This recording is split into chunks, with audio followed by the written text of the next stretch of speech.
Bonsoir à tous et bienvenue de nouveau sur la chaîne de l'Examen Crypto. Nous sommes toujours le mardi 13 mai 2025. Il est actuellement 17h35. On va faire le point en cette fin de journée sur la situation du Nasdaq. On va regarder aussi le SP500. On va aussi regarder donc bien sûr les impacts sur le Bitcoin. Bref, que du lourd. On s'installe confortablement et on démarre cette vidéo. Bien sûr, je rappelle à tout le monde que tout ce que je vais dire n'est en aucun cas un conseil financier. C'est à vous de faire vos propres recherches. Et n'oubliez pas que le trading de crypto comporte des risques de perte partielle ou majeure. Allez, on démarre. On démarre directement avec, effectivement, vous l'avez vu passer tout à l'heure, les indices concernant le PCE Core. Donc on a eu, pas le PCE Core, l'IPC Core. Donc on a eu l'IPC Core mensuel avril, l'IPC annuel avril et l'IPC mensuel avril. Donc on a eu un taux à 0,2%. On s'attendait à du 0,3%, donc c'est moins qu'espéré. On a eu du 2,3 alors qu'on s'attendait à du 2,4 et on a eu du 0,2 alors qu'on s'attendait à du 0,3. En d'autres termes, eh bien, les chiffres de l'inflation sont moins élevés que prévu. Et donc, étant donné que ces chiffres sont moins élevés que prévu, eh bien justement, quelles sont les excuses maintenant pour notre ami Jérôme Powell pour ne pas baisser les taux? Parce qu'on le sait, justement, il pense qu'en ayant une inflation élevée, il contrôle l'inflation avec les taux. Mais là, vu qu'apparemment l'inflation elle est un peu moins élevée, bah du coup, quelles seraient les raisons de garder des taux élevés? Et c'est exactement ce que Trump lui reproche.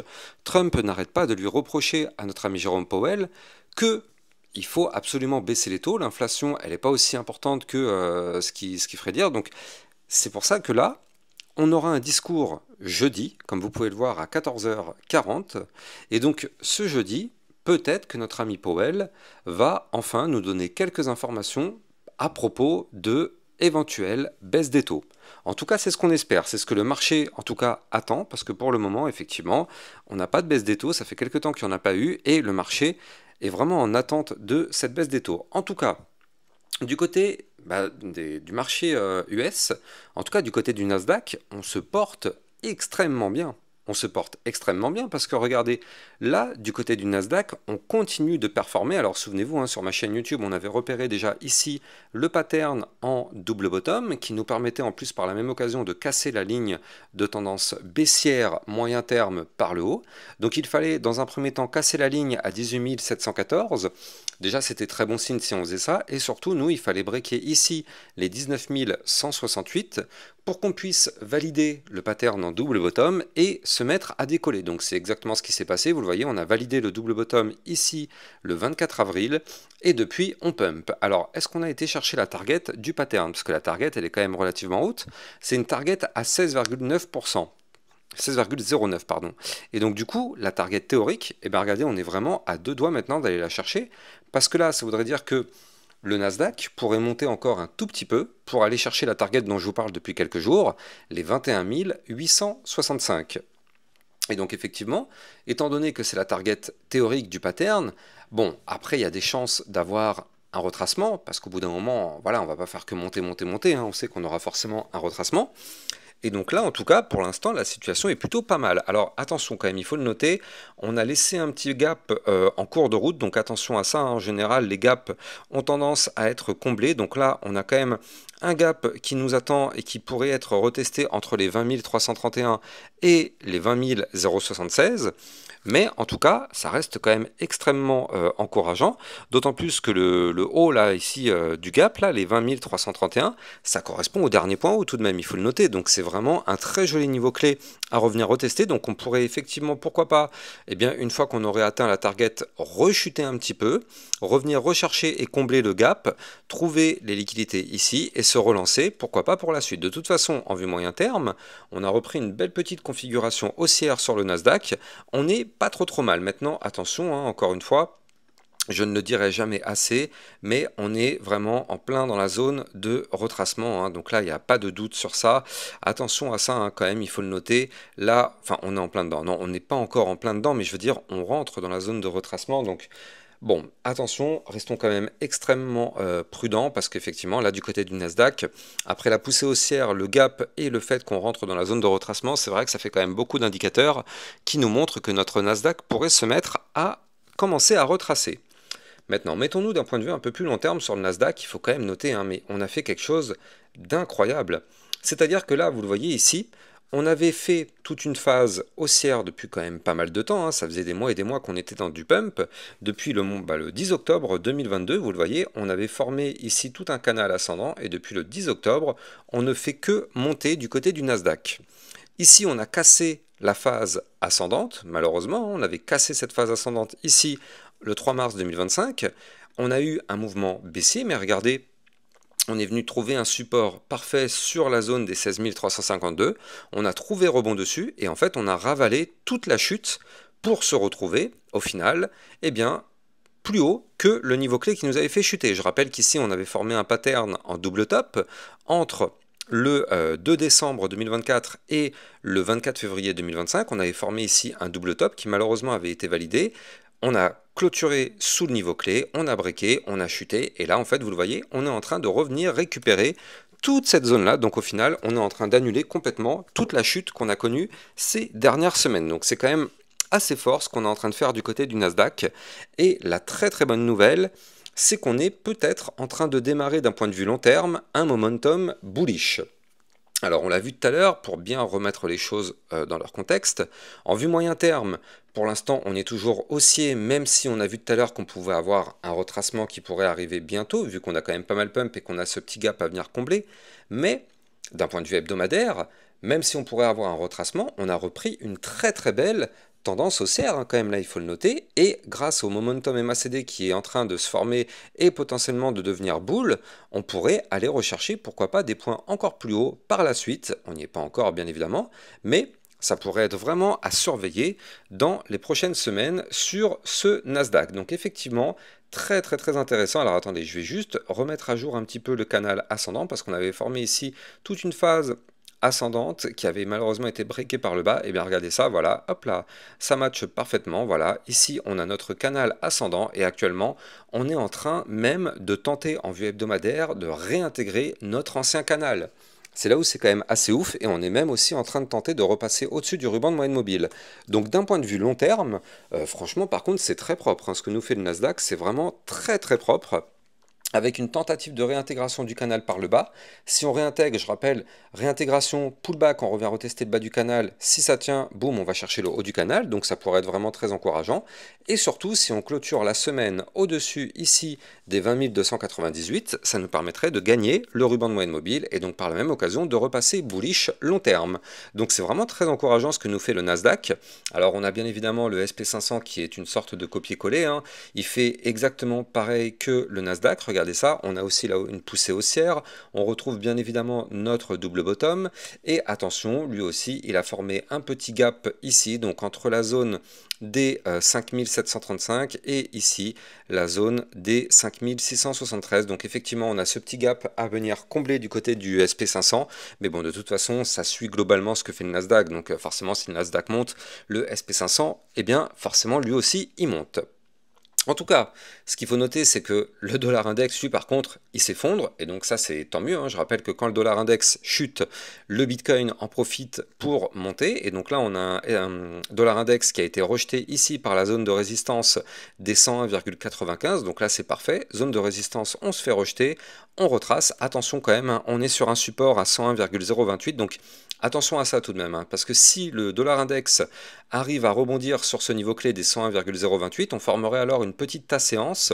Le dollar index pourrait se mettre à reprendre de la force et malheureusement, ça entraînerait le Bitcoin vers le sud. Et donc là, il faut quand même faire extrêmement attention à ça, hein, parce qu'on a déjà vu sur ma chaîne YouTube que du côté du Bitcoin, on a quand même pas mal de signaux qui nous montrent que le Bitcoin commence à être dans une zone de surchauffe, une zone de retracement. Pour l'instant, ça tient. On arrive encore à faire des poussées haussières, mais de toute façon, c'est ce qu'on avait vu sur ma chaîne YouTube. On savait qu'effectivement, on pouvait pousser encore un petit peu, mais ça devenait de plus en plus difficile de faire des gros mouvements du côté du Bitcoin, étant donné qu'on est vraiment dans une phase de surchauffe. Eh bien, il faut faire attention à ça, parce que là, du côté du dollar index, lui, il est peut-être en train de nous faire la tasse séance, donc ça voudrait dire que s'il arrive à breaker le dollar index ici, les 101,95, il pourrait se mettre à remonter.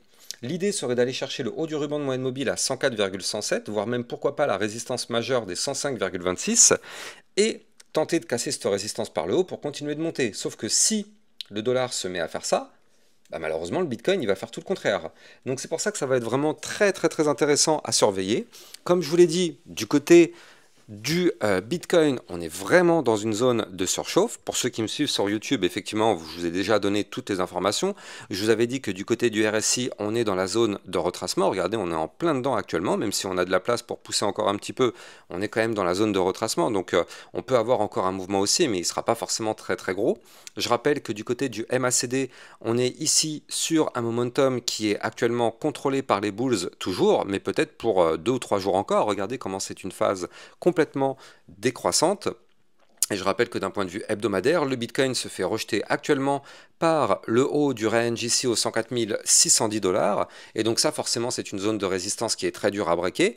Donc on n'y arrive pas pour l'instant. C'est une zone sur laquelle on peut trouver un rejet. Donc ça fait quand même beaucoup d'indicateurs pour que le Bitcoin se mette à retracer. Ça fait aussi beaucoup d'indicateurs qui nous montrent que le dollar index peut se mettre à pousser. Et de toute façon, comme je vous l'ai dit, c'est un effet de balance.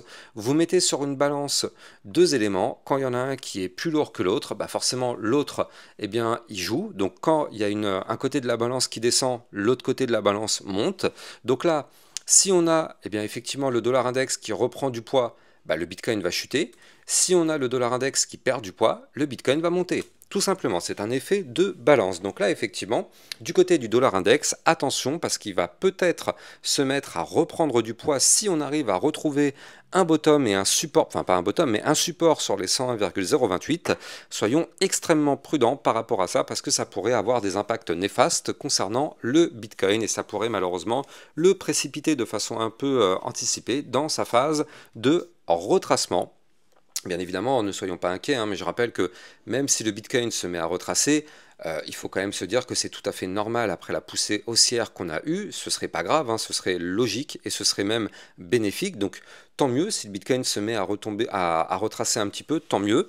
Nous, ce qu'on veut, c'est que dans tous les cas, dans les prochaines semaines, si c'est pas cette semaine, tant pis, c'est pas grave, et tant mieux.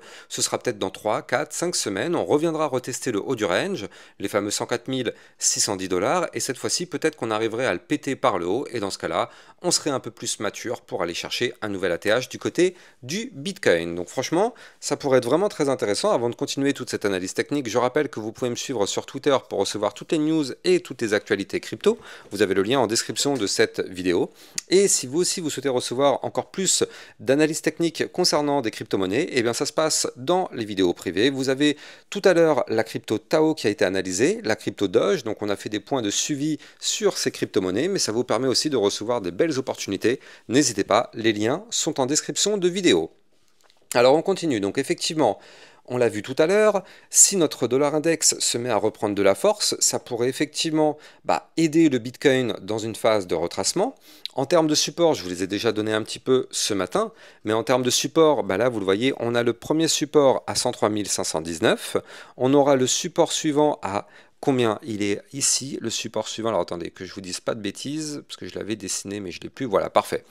Donc là, en termes de support, on a les 103 519, on aura les 101 508, puis par la suite, on aura un autre niveau de support ici à 100 228, et après, ce serait pour aller chercher les 98 018, 96 188, et puis après, aller rechercher le fameux bas du range. Pour moi, de toute façon, comme je vous l'ai déjà dit, je pense vraiment que si on a un retracement, ce bas de range hebdomadaire pourrait en tout cas être une très belle zone de prise de position. Si on arrive à aller chercher cette zone-là, ce sera un retracement vraiment parfait.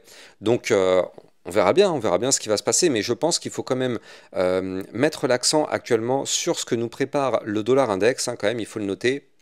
Il faut vraiment rester très prudent, surtout si on est exposé à un marché crypto. Il faut vraiment rester très très prudent. Je rappelle d'ailleurs que si vous voulez trader les crypto-monnaies, vous pouvez utiliser mon lien de parrainage Binance que vous avez en description de vidéo qui vous permet d'obtenir un bonus à vie sur vos frais de trading. Et surtout, ça vous permet de trader sur une plateforme enregistrée PSAN auprès de l'AMF. Le lien est en description de cette vidéo. Donc là, comme je vous l'ai dit tout à l'heure, le dollar index qui peut se mettre à reprendre de la force et surtout, regardez, d'un point de vue long terme, sur dollar index, qu'est-ce qu'on est en train de faire actuellement? Eh bien, si on est bloqué actuellement, c'est parce qu'en fait, on est sur un bas de range long terme. Et oui, regardez, depuis le mois de décembre 2022, le dollar index fait une sorte de grosse latéralisation. Et donc en réalité, on est actuellement bloqué ici par la zone des 101,238 qui correspondent eh bien, au bas de l'ancien range hebdomadaire, donc long terme. Donc c'est pour ça qu'on galère actuellement sous ce niveau clé. Mais encore une fois, soyons prudents, parce que si ce dollar index se met à réintégrer effectivement cette zone de range, bah, comme on l'a vu tout à l'heure, hein, il pourrait se remettre vraiment à performer et ça, ce serait pas bon signe. Or, là, on est vraiment juste pile poil sous le niveau clé. Et comme on l'a vu tout à l'heure, on a potentiellement une tasse séance qui est en cours de formation, ou peut-être même un double bottom ici. Dans les deux cas, ce sont des figures chartistes haussières. Attention, vraiment attention au dollar index qui peut se mettre à reprendre de la force et entraîner notre Bitcoin dans des retracements plutôt plus ou moins, enfin plutôt prononcés, je sais pas, mais en tout cas avoir une phase de retracement, oui. Là, ça s'accompagne vraiment avec ce qu'on voit du côté de ce graphique. Donc, on espère que le dollar index va se faire rejeter ici par le bas du range. Comme ça permettrait au Bitcoin de pousser, mais on va pas se mentir, hein, ça risque d'être quand même relativement délicat. Mais bon, wait and see, on va regarder tout ça en détail de toute façon sur ma chaîne YouTube dans les prochaines vidéos. Donc n'hésitez pas à vous abonner si vous avez kiffé la vidéo, likez, commentez, partagez. Vous le savez, ça participe au référencement de ma chaîne YouTube. Et je vous souhaite de passer une bonne fin de journée. Je vous dis à plus tard. Ciao, ciao. Bitcoin, Ethereum, you know the drill. Lost it all but came back with the skill.